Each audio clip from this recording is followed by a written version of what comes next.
तो हेलो दोस्तों, स्वागत है आपका न्यूज़ टॉक्स में।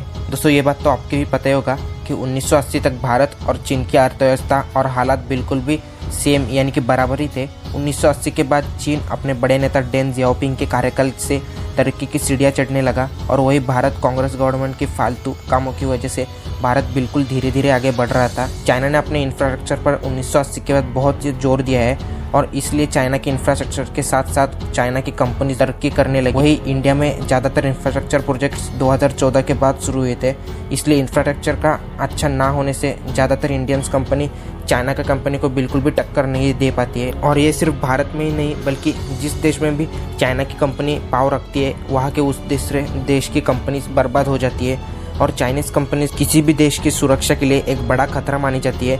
एग्जाम्पल के तौर पर पिछले कुछ महीनों में यूएसए और ब्रिटेन ने उनके देश में सबसे बड़ी चाइनीज़ टेलीकॉम कंपनी हुआवे को बैन कर दिया था। लेकिन अभी तक भारत सरकार ने बहुत चाइनीज़ कंपनीज पर प्रतिबंध लगाया था, लेकिन चाइना की सबसे बड़ी टेलीकॉम कंपनी हुआवे पर बिल्कुल भी प्रतिबंध नहीं लगाया था। लेकिन अब इससे जुड़ी एक बड़ी मीडिया रिपोर्ट सामने आ रही है कि चाइनीज़ टेलीकॉम कंपनी हुआवे पर भी जल्दी प्रतिबंध लग सकते हैं और इसका कारण राष्ट्रीय सुरक्षा बताया जा रहा है। हुआवे को इंडिया से बैन होने के बाद इंडियन कंपनीज को आगे बढ़ने में बहुत ही ज़्यादा मदद हो सकती है।